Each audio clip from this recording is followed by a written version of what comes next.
Assalamualaikum warahmatullahi wabarakatuh.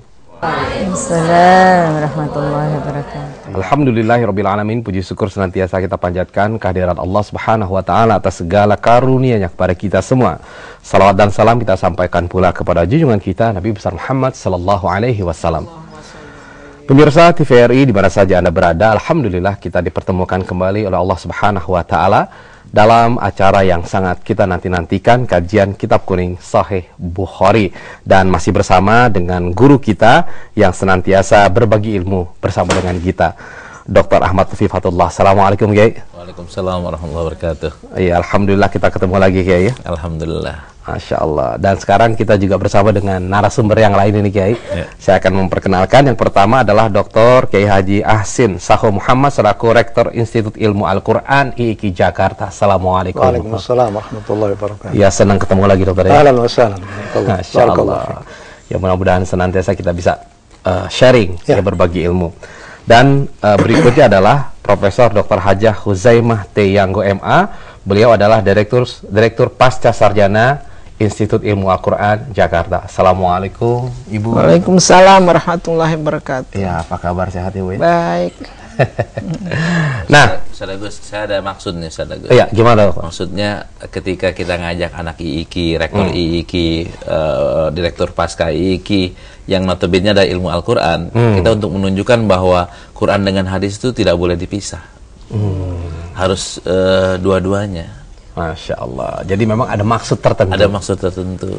Ya, seperti dulu pada waktu kita membuka program tafsir dan hadis di pasca sarjana itu, tadinya mau tafsir aja. Iya. Tapi oleh almarhum Bapak Profesor Kaji Ibrahim Hussein, nggak bisa. Quran dan hadis harus satu. Sunnah nanti katanya. Betul. Sehingga jadi ulumul Quran dan ulumul hadis. Iya. Masya Allah. Jadi komplitlah hari ini kita akan berbagi ilmu. Oleh karena itu jangan kemana-mana. Nah, berikutnya juga di sini sudah ada pembaca kitab. Nanti Ustadz Muhammad Yusron Siddiqi yang akan juga membacakan kitab buat kita. Baik, sebelum kita memulai acara kita ini bersama-sama, kita akan mendengarkan pembacaan ayat suci Al-Quran yang akan disampaikan oleh Qori Asti Fatimah dan terjemahan Anissa Yunaswara. Mari sama-sama kita simak. A'udzu billahi minasy syaithanir rajim.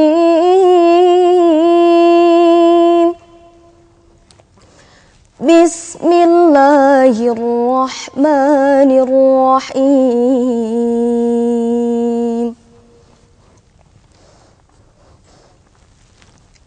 Ya ayyuhallazina amanu ja'akum fasiqun binaba'in fatabayyanu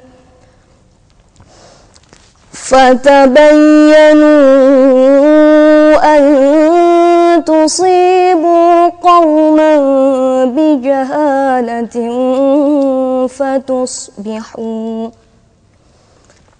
fatusbihu ala ma fa'altum nadimin. Wa'lamu anna fikum Rasulullah law yuti'ukum fi kathirin minal amri la'anittum walakinna Allah habbaba ilaykumul imana wa zayyanahu fi qulubikum wa karaha ilaykumul kufr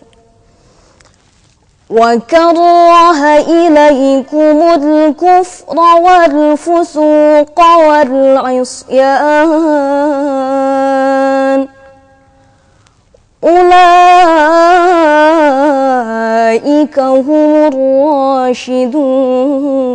الراشدون فضلا من الله ونعمه wallahu alimun hakim. Sadaqallahul azim. Aku berlindung kepada Allah dari godaan setan yang terkutuk. Dengan menyebut nama Allah yang Maha Pengasih lagi Maha Penyayang. Wahai orang-orang yang beriman, jika seseorang yang fasik datang kepadamu membawa berita, maka telitilah kebenarannya, agar kamu tidak mencelakakan suatu kaum karena kebodohan, yang akhirnya kamu menyesali perbuatanmu itu. Dan ketahuilah bahwa di tengah-tengah kamu ada Rasulullah. Kalau dia menuruti kemauanmu, pasti kamu akan mendapatkan kesusahan. Tetapi Allah menjadikan kamu cinta kepada keimanan.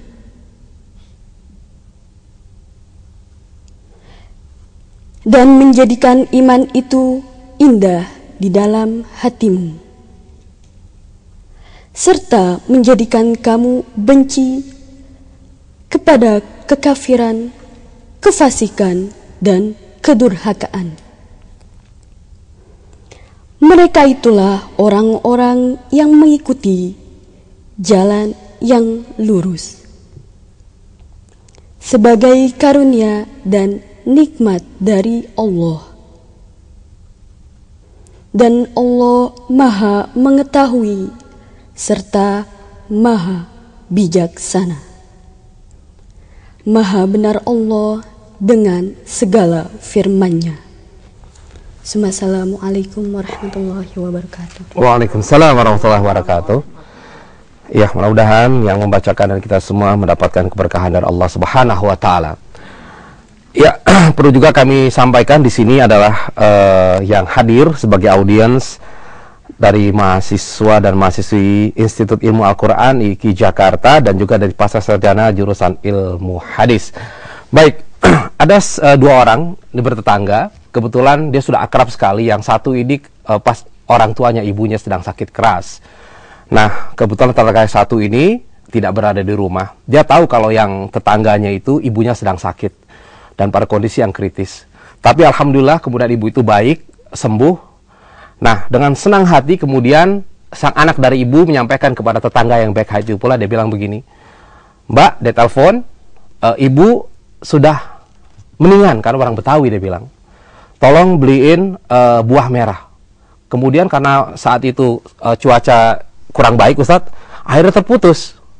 Wah, dia pikir tadi apa ya? Ibu sudah meninggal, dia bilang. Langsung bilang innalillahi wa inna ilaihi rajiun. Pesannya adalah tolong bawa kembang merah. Akhirnya begitu ibu itu pulang dari rumah sakit, dilihat di depan sudah berjejer semua kembang merah dengan tulisan telah berpulang ke rahmatullah. Ibu Fatimah. Tuh ibu akhirnya sok lagi balik lagi ke rumah sakit. Nah, ini apa? Karena ternyata informasi yang didapat ya, itu ternyata salah dan tidak tepat. Nah, bagaimana kalau seandainya itu adalah hadis? Yang kita bicarakan adalah dosa membuat hadis palsu.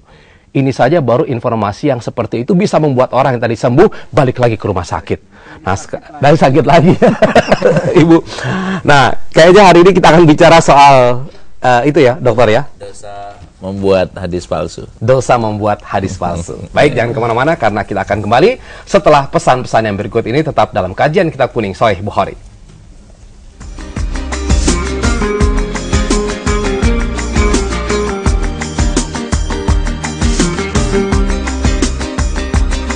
Wasiat Rasulullah kepada umatnya, berpeganglah kepada Al-Quran dan hadis.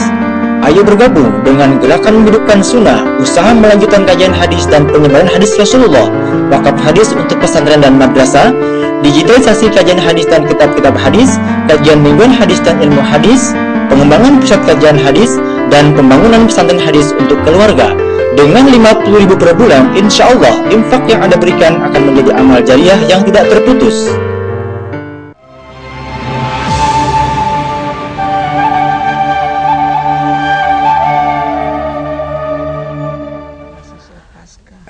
Ya, Alhamdulillah, terima kasih pemirsa, Anda masih bersama kami dan akan kita mulai kajian kita. Tapi sebelumnya, saya ingin mengingatkan kepada Anda yang ingin turut berpartisipasi dan menjadi rombongan ya orang-orang yang akan masuk melalui pintu sedekah. Silakan mengikuti program Gerakan Menghidupkan Sunnah atau GMS dengan menyampaikan dana sebesar 50.000 per bulan melalui rekening Bank Syariah Mandiri di 703-2902-4493 atas nama Yayasan Pusat Kajian Hadis Indonesia. Insya Allah ini akan dimanfaatkan untuk apa, Kiai? Lebih bagus kayak kalau Kiai yang menjelaskan, kayaknya lebih gimana gitu. Iya, kita lagi mau bikin pesantren nih saat pesantren keluarga, pesantren hadis untuk keluarga. Itu nanti pesantrennya adalah isinya nenek-nenek. Waduh, kenapa Kiai? Karena ada hadis-hadis Rasulullah yang disiapkan untuk nenek-nenek mengisi hari hidupnya, Ustaz. Untuk husnul khotimah, jangan sampai menyanyiakan akhir hidupnya, Ustaz. Masya Allah. Itu kita udah beli tanahnya, tapi baru bayar 80%. Kurang 20% lagi, Ustaz. Oh, jadi dengan melalui program ini dihimbau untuk bisa Insya Allah kita jadi bisa beli. Belum lagi kita bikin penelitian, penyebar luasan. Tapi jangan disambut di depan dengan lagu ini kayak bila Israel datang memanggil begitu lagi nanti. Enggak, Ustaz. Atau serem amat di pesantren ini kayak kita mau didoain. termasuk kakek-kakek gitu. Tapi kan banyak nenek-nenek daripada kakek-kakek. Nenek-nenek tapi kakek-kakek juga dan nenek-nenek. Biar semua dapat husnul khotimah. Amin ya rabbal alamin. Baik, saya kira kita akan langsung mulai acara kita ini. Silakan Kiai untuk membahasnya. Bismillahirrahmanirrahim. Alhamdulillah wassalatu wassalamu ala Rasulillah wa ba'du. Para pemirsa TVRI di mana saja berada, rahimakumullah. Berbahagia sekali kita pagi hari ini kita buka lagi Sahih Bukhari-nya, kita kaji hadisnya lagi, dan bahkan hari ini kita akan membaca hadis yang khusus, hadis yang populer sekali, bahkan secara ilmu hadisnya ini hadis yang paling mutawatir. Tidak ada hadis yang lebih mutawatir dari hadis yang akan kita baca ini, yaitu tema besarnya adalah bab itsmi man kadzaba 'alan nabi sallallahu alaihi wasallam. Bahasa kitanya adalah dosa membuat hadis palsu atau menyebarkan hadis palsu. Nah, ancamannya kalau orang yang membuat hadis palsu atau menyebarkan hadis palsu itu apa? Kita lihat, Ustaz. Kalau gitu kita langsung minta kepada Ustadz Muhammad Yusron Sidki. Tadi Ibu udah ngasih tahu itu mahasiswa S2 ya Bu ya. Iya. Anaknya konsentrasi ulumul hadis. Ketua PBNU, Ustaz. Masya Allah. Baik, silakan Ustaz. Bismillahirrahmanirrahim. Qala al-Imam al-Bukhari rahimahullah wa nafa'ana bi'ulumihi fid dunya wal akhirah. Babu itsmi man kadzaba 'ala an-nabiy sallallahu alaihi wasallam. Haddatsana Ali ibn al-Ja'di qala akhbarana Syu'batu qala akhbarani Mansurun qala sami'tu Rib'iyya bin Hirashin yaqulu sami'tu Aliyan yaqulu qala an-nabiy sallallahu alaihi wasallam la takdzibu alayya fa innahu man kadzaba alayya falyalijin nar. Ya, ini hadis pertama. Kita akan lihat riwayat yang keduanya kayak gimana. Nanti perawinya siapa, lafaznya seperti apa. Nanti dari situ kita akan tahu, Ustaz, bahwa hadis mutawatir itu perawinya harus banyak. Banyaknya seperti apa? Lafaznya apakah harus satu? Nanti kita lihat. Di sini di dalam bab ini ada 4 hadis, tapi kita akan baca 2 hadis saja karena maksudnya sama. Nanti kita akan bandingkan antara riwayat yang pertama dengan riwayat yang kedua. Silahkan dilanjutkan, Ustaz. Haddatsana Abul Walidi qala haddatsana Syu'batu an Jami' ibn Shaddadin an Amir ibn Abdullah ibn Zubairi an abihi qala qultu liz-Zubairi inni la asma'uka tuhadditsu an Rasulillahi sallallahu alaihi wasallam kama yuhadditsu fulanun wa fulanun. Qala ama inni lam ufariqhu walakin sami'tuhu yaqulu man kadzaba alayya falyatabawwa maq'adahu minan nari. Baik para pemirsa sekalian, ini ada dua hadis yang riwayatnya sudah dua orang, Ustaz. Dari Ali dan dari Zubair. Di hadis ini ada yang mengatakan 77 orang sahabat yang meriwayatkan hadis ini. Ada yang mengatakan 90 orang sahabat yang meriwayatkan hadis ini. Dan ini merupakan hadis yang paling banyak diriwayatkan oleh para sahabat yang tercatat dalam kitab-kitab hadis. Karena itu hadis ini dikatakan sebagai hadis yang mutawatir. Namun kita lihat, pemirsa boleh melihat lafaznya, lafaz yang hadis yang pertama dengan lafaz hadis yang kedua berbeda. Lafaz yang kedua, man kadzaba alayya falyatabawwa maq'adahu minan nar. Hadis nanti yang ketiga, man ta'ammada alayya. Nanti yang pertama, man kadzaba alayya. Di sini man ta'ammada alayya kadziban falyatabawwa maq'adahu minan nar. Bisa dilihat di layar kaca. Hadis yang selanjutnya yang kelima, man yakul alayya malam akul falyatabawwa maq'adahu minan nar. Hadis yang selanjutnya man kadzaba alayya muta'ammidan falyatabawwa maq'adahu minan nar. Dari hadis yang ada di Sahih Bukhari di bab ini saja sudah ada 5 lafaz yang semuanya berbeda, tapi maksudnya sama. Hanya lafaznya doang yang berbeda. Lafaznya yang berbeda, tapi maksudnya, maknanya sama. Ini menunjukkan, bagi yang lagi belajar hadis, menunjukkan bahwa hadis mutawatir itu bukan berarti harus lafaznya sama, tapi yang penting adalah maksudnya sama. Dan mutawatir berarti sahabatnya itu udah harus berbeda-beda, nggak boleh satu orang. Sekalipun populer nanti di bawah, seperti innamal a'malu binniyat, populernya di bawah. Di atasnya satu, Umar bin Khattab. Kalau yang ini di atasnya ada 77 atau 90. Ada yang berhasil mengumpulkannya sampai 90 orang sahabat Rasulullah SAW. Ini dari sisi ilmu hadisnya. Siapa perawi-perawinya? Terlalu banyak kita untuk mengupas 90 orang sahabat, Ustaz. Tadi diantaranya Ali, Zubair, terus Anas bin Malik, ada lagi yang di sini Salamah, ada lagi Abu Hurairah, dan masih banyak lagi sahabat-sahabat Nabi yang meriwayatkan hadis ini. Nah, apa intinya? Intinya tidak boleh berbohong atas nama Nabi. Tidak boleh berbuat hadis palsu. Apa ancamannya? Falyatabawwa maq'adahu minan nar.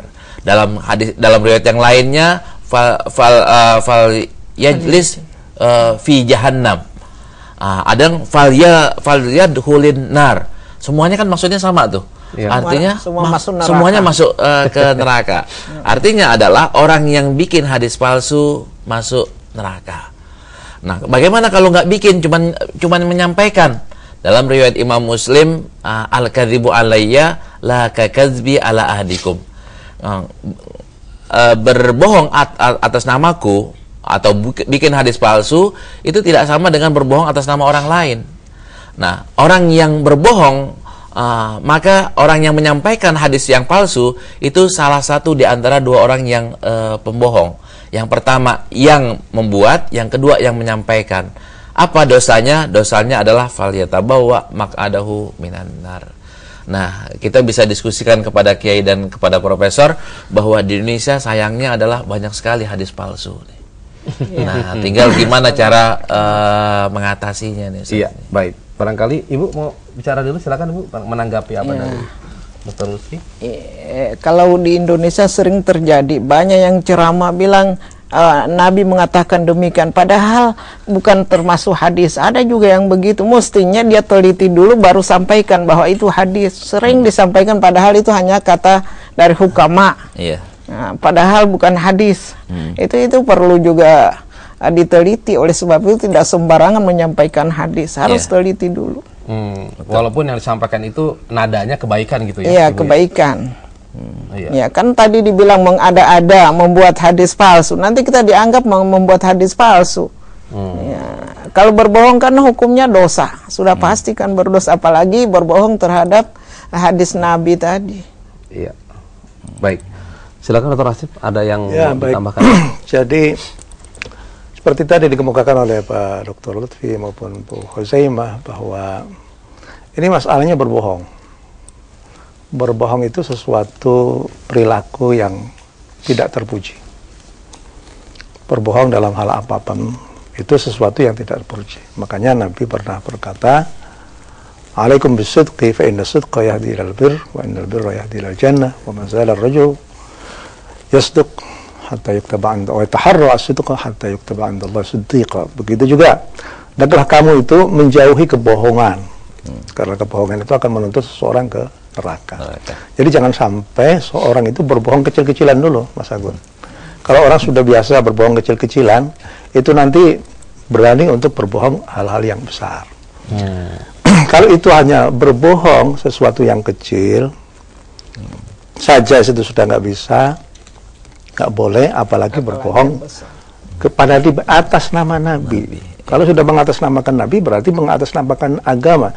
Berarti memasukkan unsur yang bukan agama ke dalam unsur agama. Nah, ini adalah sesuatu yang menyesatkan. Bagaimanapun juga agama itu adalah merupakan makanan spiritual. Iya. Kalau seandainya makanan spiritualnya adalah palsu, ya maka jangankan hadis ya. Kalau makanan palsu aja bagaimana? Kan banyak juga mungkin diantara alasannya adalah ketika misalkan tadi berbohong ya, dokter, itu kan artinya kalau berbohong itu ada sesuatu unsur kesengajaan dan ingin menyesatkan orang.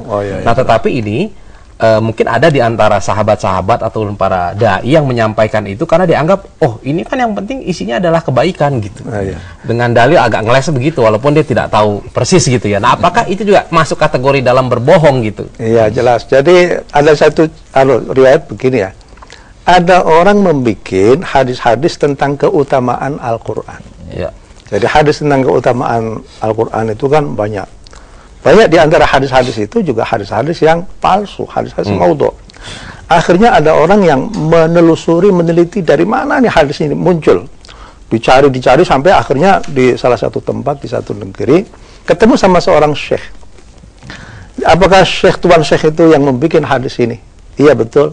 Kenapa tuan syekh itu membuat hadis begini? Karena orang itu sudah melupakan Al-Quran.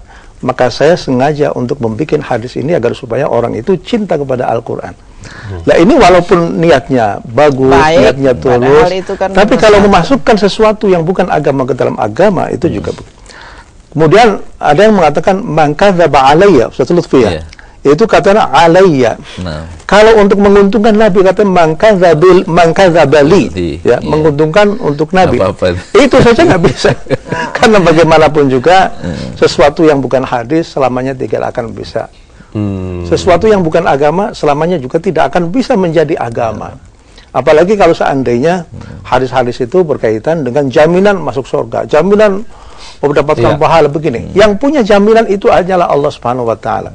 Kalau orang membikin satu hadis di mana di situ ada jaminan dapat pahala sekian, masuk surga paling tinggi sendiri, loh, Nabi tidak mengatakan begitu. Gitu kalau dia menjamin begitu, sudah tentu ini adalah sesuatu yang tidak bisa kita terima. Ya. Nah, tadi Mas Agus ya, beliau baru menyebutkan satu orang yang membuat hadis palsu. Di kitab yang ini namanya kitab Al-Kashful Hadis. Itu ada 880 orang, 880 orang yang dituduh. Belum tentu semuanya benar nih, ada mungkin benarnya 90% lah, yang 10%-nya mungkin kesalahan, kehilafan. Nah, 880 orang yang membuat hadis palsu. Ini orang Indonesia belum masuk nih, Ustaz. Kalau ditambahin sama orang Indonesia yang buat hadis palsu mungkin nambah ini. Bukan 800 lagi. Ini di buku yang waktu pekan lalu kita lain lagi. Lain lagi. Nah, jadi sebenarnya motivasinya apa sih? Motivasinya kita bisa lihat ya. Bisa lihat di layar kaca. Kenapa orang bikin hadis palsu? Ini penyebab pemalsuan hadis. Yang pertama karena fanatik mazhab. Karena kepengen membela Imam Syafi'i, bikin hadis kemuliaan Imam Syafi'i. Atau kepengen membela Abu Hanifah dan benci sama mazhab Syafi'i, bikin hadis palsu tentang mazhab Syafi'i. Ini yang pertama. Nanti contohnya banyak banget, Ustaz. Kedua tentang politik. Ini dekat lagi pilkada ini akan laku nih. Contoh yang politik itu apa? Contoh yang politik. Ini kalau yang dulu kan Ali dengan Muawiyah ya. Itu hadis tentang Ali yang palsu banyak, hadis tentang palsu tentang Muawiyah juga banyak. Iya, karena sama-sama membuat. Itu karena persaingan politik. Karena persaingan politik itu buat hadis palsu. Kalau yang di Indonesia ini kan hadis tentang hadis, tapi bukan hadis nih saat nih. Iya. Jangan berdiam di bawah ini ya, di bawah pohon beringin. Wala taqrabu wala taqraba hadis syajarata fatakuna minaz zalimin. Apa hubungannya antara pohon beringin dengan pohonnya di salah satu? Iya. Tapi ini tafsir yang diselewengkan sesuai dengan niat masing-masing gitu. Apalagi misalkan yang nasionalisme misalkan mengangkat cinta tanah air sebagian dari minal iman gitu. Ubul waton minal iman. Ini bukan hadis, sekalipun maknanya bisa dibenarkan. Dorongan untuk cinta tanah air lah gitu, tapi padahal bukan hadis. Bukan hadis, iya, bukan hadis. Ubul waton minal iman itu populer sekali. Nah, yang lainnya lagi kepentingan usaha. Ini juga banyak nih. Di zaman dulu ini al-badinjan. Badinjan itu terong. Itu obat segala obat. Kalau ntar di sini duren obat segala obat. Jadi biar duren laku. Duren itu orang bisa bikin kolesterol. Ini misalkan Ibu. Misalnya itu kepentingan usaha ya. Tapi yang ada di kitab-kitab hadis itu yang paling populer, Ustaz. Al-badinjan. Terus fanatik suku bangsa, mengangkat kemuliaan orang Mesir, kemuliaan orang Syam, kemuliaan orang Irak atau orang Yaman. Ini masing-masing suku ada aja, satu dua orang yang bikin hadis palsu. Terus mencari muka penguasa. Banyak. Ini banyak ini, banyak. Contohnya juga banyak. Dan yang paling gampang diketahui adalah kalau dibikin oleh musuh agama. Ini paling gampang diketahui karena yang atas ini semuanya orang Muslim yang bikin nih. Iya. Karena fanatik agama, karena politik, karena kepentingan usaha, suku bangsa, mencari muka penguasa. Ini karena orang Muslim yang bikin. Nah, lebih sulit mana menemukannya atau memilahnya kalau yang bikin orang Muslim. Dan ternyata banyak, karena itu Rasulullah mengancam man kadzaba alayya muta'ammidan tadi, falyatabawa maq'adahu minan nar. Jadi lebih bagus kalau seandainya tidak tahu apakah itu hadis atau apa, lebih bagus tidak usah menjelaskan ini apa gitu. Ya. Nah, saya ingin ngasih tahu, Ustaz. Bagaimana buat orang awam untuk mengetahui hadis ini palsu atau tidak? Yang pertama, lihat dulu identitasnya. Kita lihat di layar kaca. Tadi kalau kita baca Sahih Bukhari kan kita bacanya pakai hadasana ya. Tapi kalau umpamanya kita lihat di sini di layar kacanya udah bisa dilihat hadasana Ali bin Ja'ad qala akhbarana Syu'bah. Ini kan kelihatan ini ada sanadnya. Kalau yang kitab-kitab sekarang kan nggak ada sanadnya. Karena terlalu jauh antara kita dengan Rasulullah SAW. Hanya pakai sanad Ali saja pada umumnya. Atau sanad Ali atau dilihat dari ujungnya, Bu. Lihat ujungnya, lihat di layar kaca, hadis ada nih. Saya contohkan dari buku yang saya tulis sendiri. Contohnya an Abi Hurairah radhiyallahu anhu anna Rasulullah sallallahu alaihi wasallam qala man qala subhanallah bihamdihi fi yaumin mi'ata marrah khutat khotoyahu wa in kanat misla zabadil bahar. Ada ujungnya muttafaqun alaih. Bukhari ini riwayat Imam Bukhari dan Muslim. Kalau nggak ada muttafaqun alaihnya, nggak ada rawahu Tirmizinya, nggak ada rawahun Nasainya, ini salah satu di antara kemungkinan untuk hadis itu palsu. Ya, ini kan dalam bahasa tulisan. Kalau dalam bahasa lisan, berceramah hadis atau yang apa? Diriwayatkan. Dalam hadis yang diriwayatkan oleh Imam Bukhari, Rasulullah SAW bersabda, nah, man qala subhanallah wa bihamdi fi yaumin mi'ata marrah khutat khotayahu wa kanat misla. Kalau begitu juga penceramah harus menyebutkan hadis riwayat Al-Bukhari dari Abi Hurairah, harus sebut. Nah, kalau dari Abu Hurairahnya dalam ilmu hadis, kalau dari Abu Hurairahnya tidak terlalu penting. Karena tapi orang gampang banget memasukkan hadis atas nama Abu Hurairah. Yang lebih penting adalah Al-Bukharinya. Al-Bukhari Muslimnya itu. Nah, nanti ketika ada rawahunya, itu ngeceknya gampang. Iya, Dan kemana itu ya? sudah ada indikator. Sebagai contoh, kalau misalnya di sekarang ini Mas Agus pakai laptop apaan, pakai handphone apaan? Oh, merek A ya, Nokia umpamanya, ketahuan bagus. Kalau merek ABC kan jadi nggak ketahuan saja. Bagus atau enggak. Mobil ya, Mercy, BMW, tren bagus. Kalau mobil cap jangkrik, kan nggak ketahuan bagus atau tidaknya. Nah, begitu juga hadis. Kalau Rawahul Bukhari pasti sahih, Rawahul Muslim pasti sahih, Rawahul Abu Daud kemungkinannya sahih, kebanyakannya hasan. Ada sedikit yang dhaif, tapi tidak ada yang palsu. Tapi kalau rawahunya ad-Darimi umpamanya, maka ini banyak hadis yang dhaif. Ada juga yang palsu, ada, bukannya banyak. Tapi kalau rawahunya yang tidak Al-Bukhari dan Muslim ya sudah. Al-Bukhari Muslim pasti sahih. Kalau At-Tabarani banyak hadis yang palsu. Banyak, bukannya semua. Nah, ini identifikasinya harus jelas, Ustaz. Baik, Ibu barangkali ada hal lagi yang ingin ditambahkan? Ya, kalau jadi sebetulnya kalau seperti katakan oleh Bapak Dr. Kiai Haji Ahsin Soha Muhammad tadi, kebetulan kita berbicara kebohongan terhadap hadis Nabi.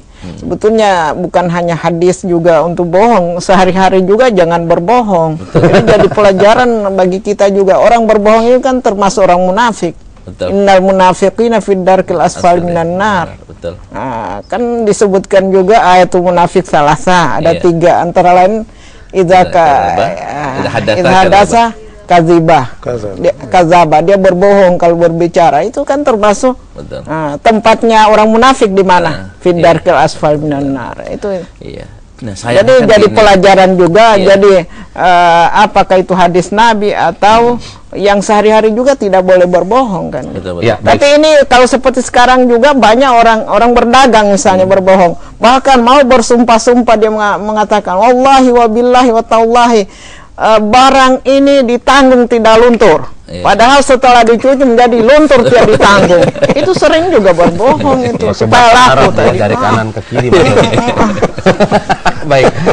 Baik, Ibu, luar biasa. Alhamdulillah pemirsa, juga ini menjadi suatu perhatian buat kita karena masih banyak hal lain yang akan kita diskusikan lebih lanjut. Tapi kita akan menyaksikan visual yang berikut ini.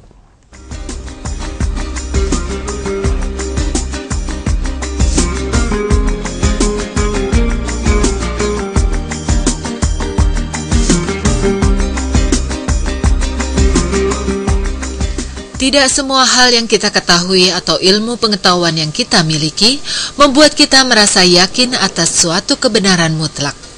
Ada kalanya kita mengetahui sesuatu namun belum meyakini kebenarannya, meski kita telah memperoleh banyak bukti yang membenarkannya.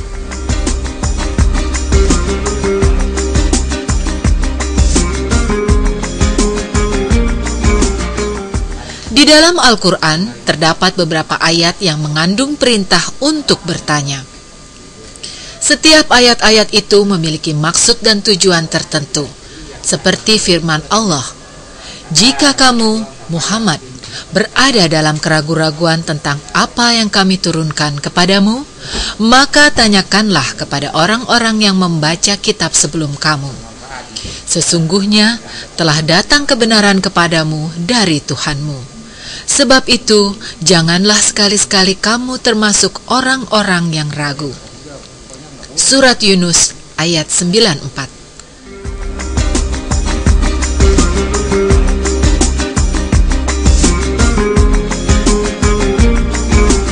Banyak kitab-kitab yang beredar di pasaran. Ini merupakan salah satu dampak kemajuan zaman. Sehingga bagi kita umat Islam, semakin banyak ilmu yang bisa kita ketahui. Tetapi semua itu perlu kita pelajari dengan seksama. Saling bertanya kepada rekan atau para ulama untuk dapat memahami sejauh mana kebenaran ilmu yang kita pelajari.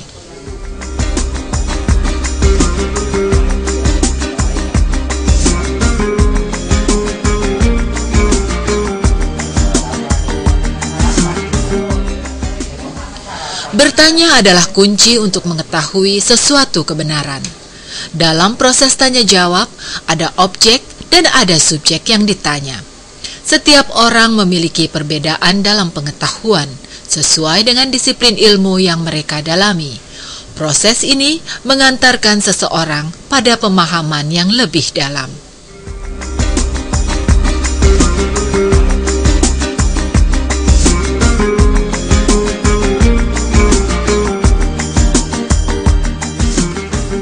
Jadi kalau kita lihat ya, ada orang yang berani membuat hadis-hadis palsu ya, yang beredar di dalam masyarakat, menyebutkan bahwa hadis ini adalah hadis sahih, yang mana sebenarnya hadis itu adalah hadis palsu. Maka luar biasa ya, dia telah membuat satu kemungkaran, satu pembohongan besar bagi umat Islam. Jadi kalau kita kembalikan bagaimana nasihat Rasulullah Sallallahu Alaihi Wasallam terhadap orang-orang yang membuat hadis palsu tersebut, sudah diingatkan bahwa barang siapa yang berani membuat hadis palsu, maka dia telah memesan tempat di neraka. Luar biasa ancaman Rasulullah bagi orang-orang yang telah berani membuat hadis palsu. Masya Allah, itu tadi sekilas setelah kita lihat ya.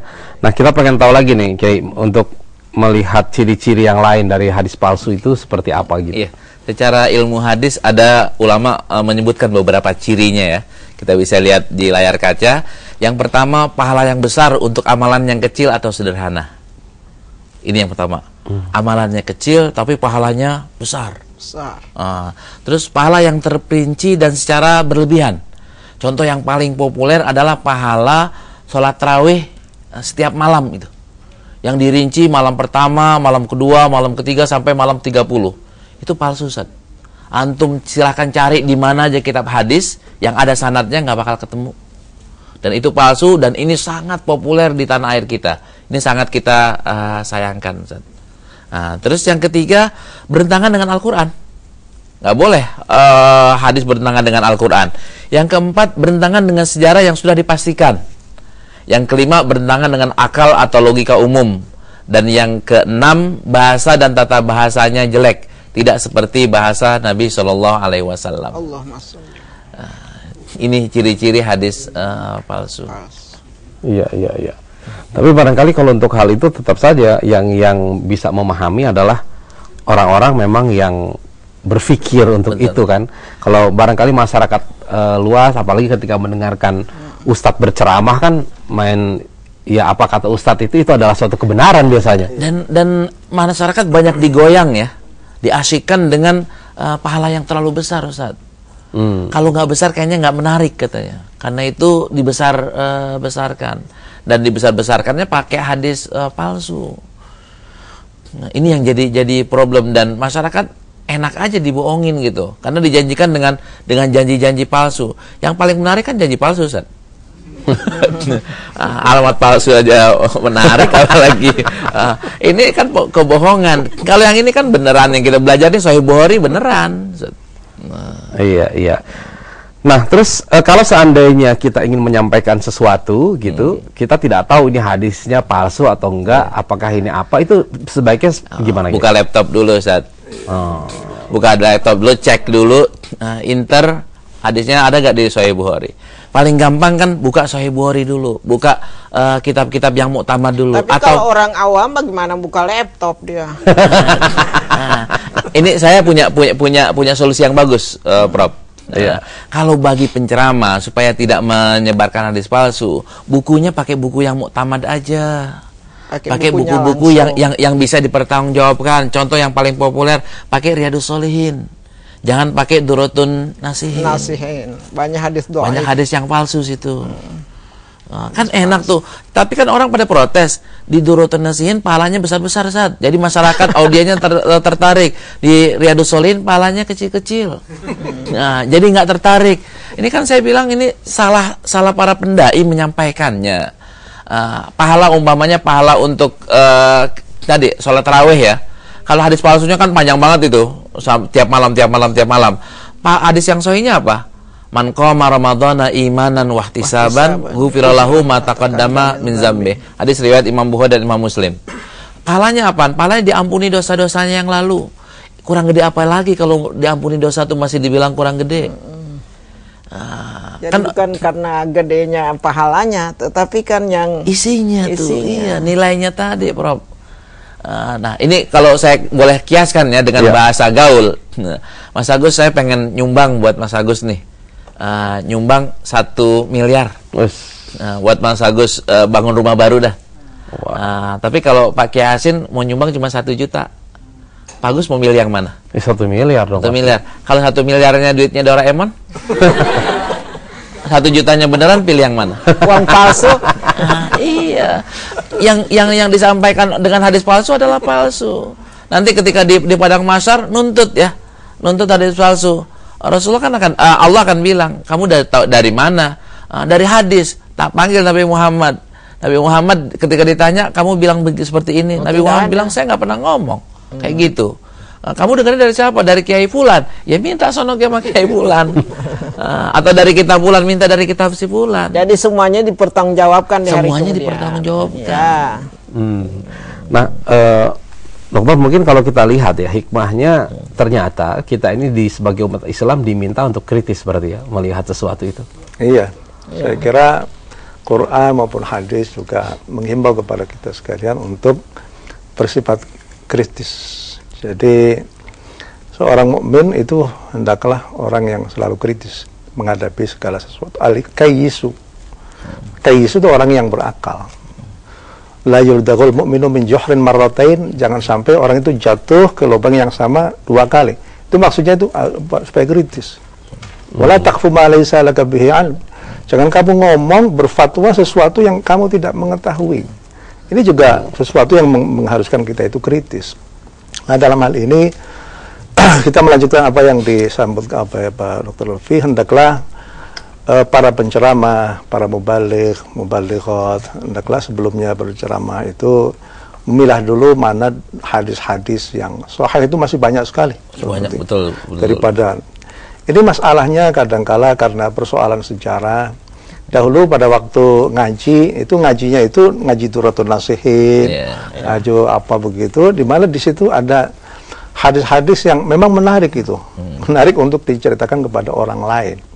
Nah, ini perlu juga ada semacam pendadaran dalam bidang ilmu hadis. Jangan sampai nanti seorang mubaligh itu menyuarakan hadis-hadis yang palsu, apakah hadis-hadis yang dhaif. Jadi perlu ini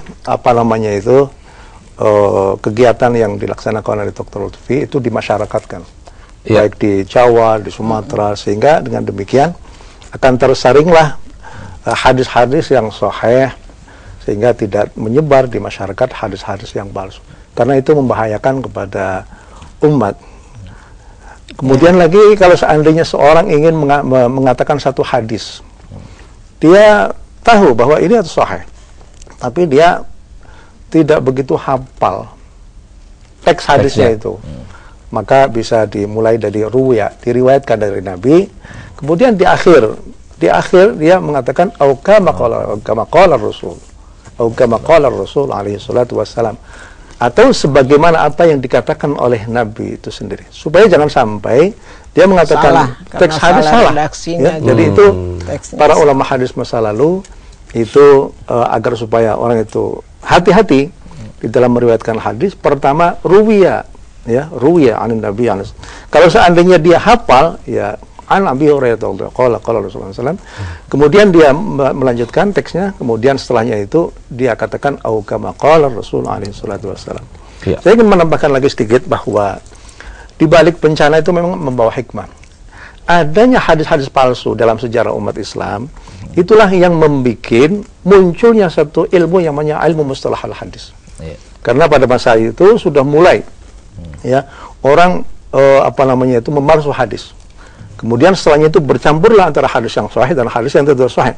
Para ulama hadis mulai melihat gejala gelagat yang semikian, gejala yang tidak sehat. Maka mereka membuat rambu-rambu satu demi satu dipasang, akhirnya muncullah apa yang disebut dengan ilmu mustalah al-hadis, yang mestinya ini diajarkan di pesantren-pesantren, dan lain sebagainya. Baik, sebelum kita lanjutkan, banyak hal yang menarik, karena barangkali bagaimana kalau seandainya, tapi ini nanti dijawab ya dokter ya. Misalkan saya ada sebuah hadis yang saya lupa riwayatnya siapa, dan saya juga lupa teks selengkapnya seperti apa, dan saya lupa juga siapa yang pernah menyampaikan kepada saya. Tapi kira-kira bunyinya seperti ini. Nah, apakah itu kemudian bisa disampaikan? Ya, tetap bersama kami dalam kajian Kitab Kuning Sahih Bukhari.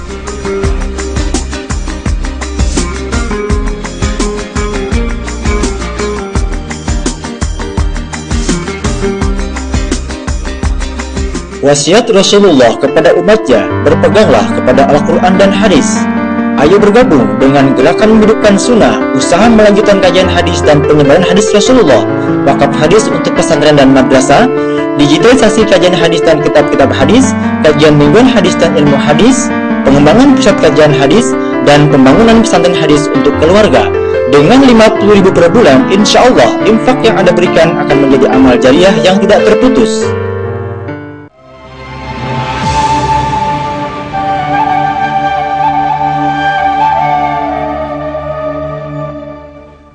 Iya, alhamdulillah, terima kasih pemirsa, Anda masih bersama kami dalam kajian Kitab Kuning Sahih Bukhari. Baik, kita akan memberikan kesempatan dulu kepada audiens di studio yang ingin bertanya. Silahkan. Terima kasih atas kesempatannya. Nama saya Abdullah bin Umar, Fakultas Ulumul Hadis, Institut Ilmu Al-Quran Jakarta. Yang ingin saya tanyakan adalah kajian tentang hadis itu dikenal dengan ada istilah muttahamun bil kadzib, atau seorang rawi yang diduga berbohong. Pertanyaannya adalah, apakah seorang yang sudah divonis oleh seorang ahli hadis, seorang muhaddis bahwa rawi itu adalah seorang pembohong, selamanya semua riwayatnya ditolak atau bagaimana? Pertanyaan pertama. Pertanyaan yang kedua adalah, dalam kitab-kitab maudhu'atnya Ibnul Jauzi banyak hadis yang dianggap maudhu'. Dalam kitab Al-La'ali Al-Masnu'ah fi Ahaditsil Maudhu'ah punya As-Suyuti juga ada atau banyak hadis yang dianggap maudhu'. Kemudian As-Silsilah Al-Ahadits Ad-Dha'ifah punya Albani juga banyak hadis yang maudhu'. Pertanyaannya, dalam hal memaudhu'kan hadis, ulama siapakah yang paling otoritatif untuk menganggap seorang rawi itu muttahamun bil kadzib atau tidak? Terima kasih. Iya, baik. Ya, untuk pertanyaan kedua nanti langsung dijawab bersamaan. Assalamualaikum warahmatullahi wabarakatuh. Waalaikumsalam. Nama saya Puspita dari IIKI semester 6 Tafsir Hadis. Yang saya ingin tanyakan, bagaimana hukum atau dosa dari orang yang menghukumi hadis sahih menjadi hadis palsu. Kemudian apakah kita perlu untuk mengkritik matan? Karena selama ini yang sudah disiplin ilmu sampai sekarang adalah mengkritik sanad, yang dimana apabila sanadnya itu sudah sahih, otomatis matannya itu sahih. Tapi ketika melihat matannya itu mungkin ada unsur fanatisme yang membuat satu golongan menjadi sepertinya hadis ini tidak cocok untuk golongan ini. Ini hanya cocok golongan seperti ini, seperti itu. Sampai-sampai ada suatu ulama yang dinyatakan ini golongannya seperti ini karena hujahnya hadisnya kecenderungan seperti ini gitu. Jadi kan kita memerlukan kritik matan, menempatkan matanya itu pada tempatnya seperti itu. Takutnya salah menempatkan. Ada contohnya barangkali? Ya misalnya hadis tentang kecenderungan tentang Syiah. Ketika ada seorang mufasir mengambil hadis tersebut, padahal hadis tersebut itu benar-benar sahih. Tapi karena ada memang kecenderungan ke Syiah, maka matanya itu kecenderungan ke Syiah, maka banyak yang menyatakan bahwa oh ternyata pendapat ini hanya sekelompok golongan Syiah gitu loh. Tidak menyeluruh. Jadi kan seakan-akan tidak sahih ininya, matanya. Terima kasih, mungkin situ aja. Assalamualaikum warahmatullahi wabarakatuh. Waalaikumsalam warahmatullahi wabarakatuh. Ya, Dr. Muslimin silakan. Terima kasih. Beda antara orang yang sudah dinilai sebagai wadha' ya, pemalsu hadis, dengan orang yang muttaham bil kadzib. Kalau orang yang muttaham bil kadzib itu baru muttaham, baru diduga atau tertuduh. Kalau yang wadha' itu udah jelas-jelasan.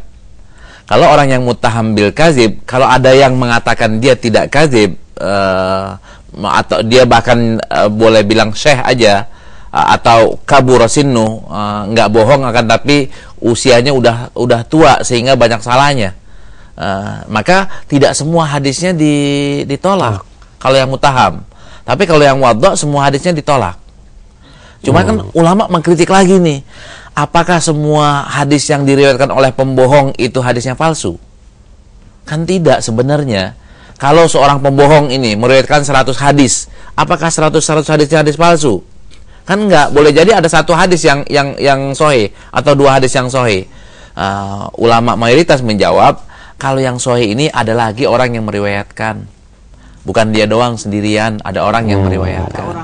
Ada orang lain. Di hadis masyhur atau hadis mutawatir. Nah, ambil riwayat orang lain, jangan ambil riwayat si fulan ini. Nah, jadi ini hanya kayak gitu.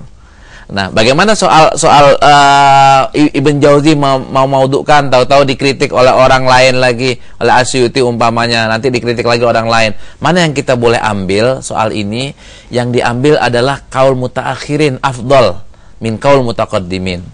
Tapi qaul mutaakhirinnya yang belakangan itu afdal kalau dia bahar, sama-sama ilmunya luas. Jangan qaul imam dibantah sama qaul ustad. Nggak level. Qaul imam dibantah sama qaul imam. Nah, walhasil penilaiannya yang paling bagus kayak gimana? Lihat kredibilitasnya. Kalau umpamanya ya, Ibn Hajar itu gelarannya Amirul Mukminin, itu sulit untuk terbantahkan. Al-Iraqi gelarnya Amirul Mukminin, sulit untuk terbantahkan.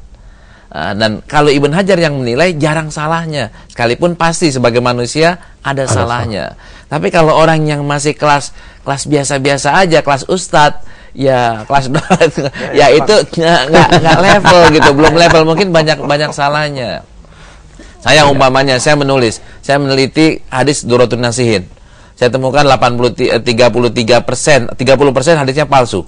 12% hadisnya dhaif sekali. Sehingga hadisnya ada 42% nggak boleh digunakan karena palsu dan dhaif sekali.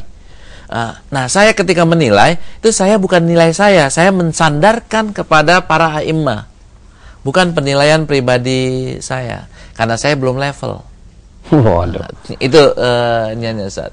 Luar biasa. Nah, kita akan kasih contoh yang real. Ini kitab isi segini, ini tebel ini isi namanya nama-nama semua dan nama-namanya orang-orang yang bermasalah. Ini karangannya, nama kitabnya kitab Al-Majruhin. Majruhin adalah orang-orang yang tertuduh cacat kredibilitasnya. Buat kuis, siapakah pengarang kitab Al-Majruhin? Silakan SMS nanti. Ya, siapa pengarang kitab itu? Ya, siapa pengarang kitab ini? Saya baca dulu nih. Iya. Dikirim kemana ya? Dikirim kemana? Baik, boleh. Silahkan nanti kalau ada jawabannya Anda bisa SMS ke 0818 996 994 atau ke email pusatkajianhadis@gmail.com. Nah, nanti yang pertanyaan atau jawaban yang benar akan mendapatkan 3 orang ya. Hadiah. Ya kan? Hadiahnya ini yang palsu juga bukan? Karena ditanya ada jaminan. Hadiahnya yang banyak apa yang sedikit? Hadiahnya semua produk yang gitu. Baik, dokter, barangkali masih ada waktu sedikit. Dokter silakan. Setelah itu nanti Ibu. Kita itu ya perlu belajar ilmu hadis secara lebih mendalam lagi. Sebagaimana tadi dikatakan. Jadi misalnya kita menemukan satu hadis, dilihat sanadnya, rawinya, terus kemudian kita lihat di dalam kitab-kitab hadis yang membahas tentang rawi-rawi tadi ya. Misalnya Al-Kamil, Tahdzibul Kamal, Tahdzibut Tahdzib, dan terakhir itu yang pamungkasnya itu adalah Taqribut Tahdzib Ibnu Hajar Al-Asqalani. Begitu juga Imam Al-Zahabi juga seorang hafidh al-hadis, itu ada hadis kitabnya namanya Mizanul I'tidal. Mengumpulkan berbagai macam qaul atau pendapat para ulama terhadap satu rawi hadis.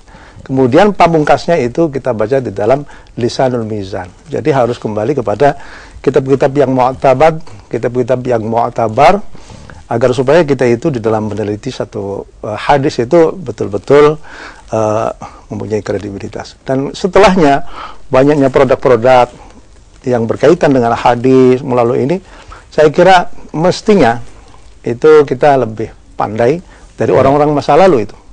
Karena sekarang sudah lebih mudah gitu. Mudah itu, tapi masalahnya waktu, kesempatan dan lain sebagainya. Bagaimana kita itu bisa mempelajari produk-produk yang sudah ada ini. Ya. Cuman masalahnya sekarang ini informasi terlalu banyak, ya, terlalu banyak.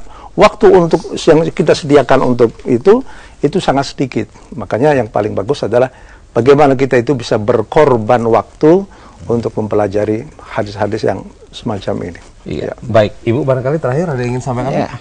Sebagaimana telah disampaikan oleh Bapak Dr. Ahsin tadi, perlu kita mempelajari ulumul hadis agar jangan sampai salah tadi, mana hadis dhaif, mana hadis sahih, mana hadis maudhu, supaya bisa membedakannya itu.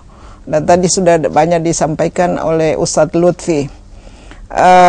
Untuk ini saya menghimbau agar supaya para mubalighah, para dosen, para guru, agar sebelum menyampaikan hadis hendaklah diteliti dulu hadis ini hadis sahih atau hadis maudhu atau hadis dhaif. Jadi tahu nanti menyampaikan. Mengapa?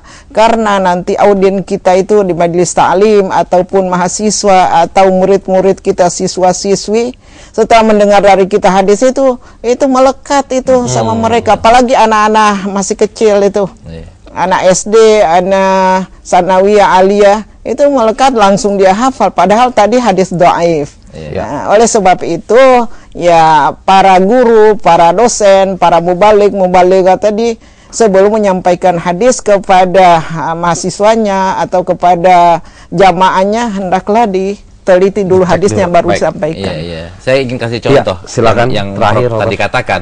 Hadis di populer nih. Hadis man fariha bidhuli Ramadan haramallahu jasadahu ala niron. Itu semuanya pada apal itu, padahal hadisnya palsu. Artinya apa tuh? Orang yang gembira dengan datangnya bulan Ramadan, gembira doang ya. Dengan datangnya bulan Ramadan, maka akan diharamkan jasadnya dari api neraka. Yang hanya populer gembira lagi, doang biar tidak berpuasa. Iya, nggak usah puasa. Gembira doang udah diharamkan. Ada hadis lagi, man azzama maulidi wajabat lahu syafaati. Barang siapa mengagungkan peringatan maulidku, maka wajib dia mendapatkan syafaatku. Ini juga hadis palsu, Ustaz. Bukan berarti saya anti maulid, saya ikut maulid, Ustaz.